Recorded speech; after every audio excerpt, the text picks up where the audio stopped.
वो सारा दिन जंगल में इधर उधर मारी मारी फिरती रही, लेकिन उसे गंदम का कुछ पता नहीं चला। इसी तरह फिरते फराते उसे जंगल में ही रात हो गई।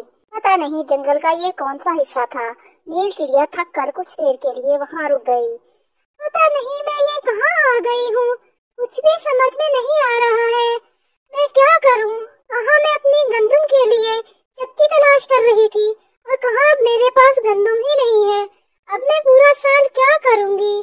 अभी वो ऐसी बातें कर ही रही थी जब अचानक उसके सामने एक चक्की ज़ाहिर हो गई। अरे, ये चक्की कहाँ से आ गई? अभी तो यहाँ नहीं थी। अच्छा, मगर अब इस चक्की का मैं क्या करूँगी? मेरी तो गंदम ही चोरी हो गई। चलो कोई बात नहीं, मैं इस चक्की को अपने साथ घर ले जाती हूँ।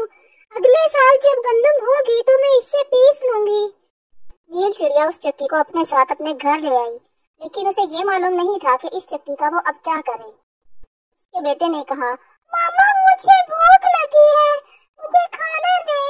कुछ भी नहीं है घर में, मिठाइयाँ, फल, आटा, दालें कुछ भी नहीं है।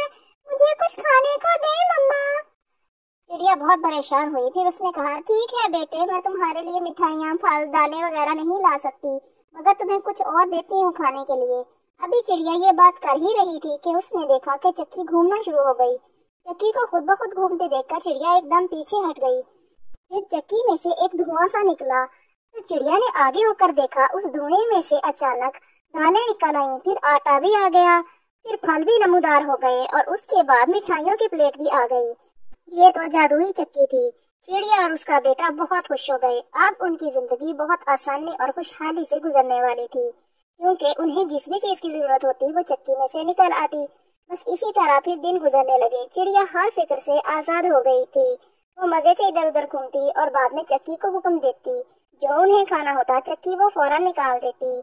आज टीलू को फल खाने थे तो इसलिए चक्की ने फौरन फलों की टोकरी निकाल दी। इस तरह वक्त खुशहाली से गुजरने लगा।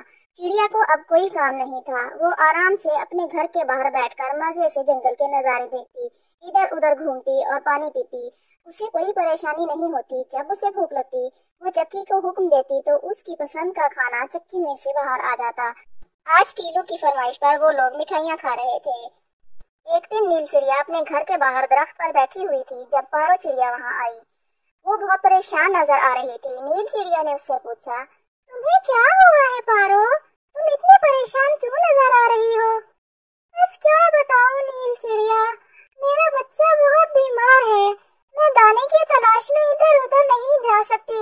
उसकी देखभाल कौन करेगा? बस इसी वजह से परेशान हूँ। तुम फिक्र मत करो पारो चिड़िया, मैं तुम्हें खाना ला देती हूँ। तुम घर जाकर अपने बच्चे की देखभाल करो। मैं तुम्हारे लिए आटा लेकर आती हूँ। फिर नील चिड़िया घर आई और उसने चक्की से आटा मांगा और ले जाकर पारो चिड़िया को दे दिया।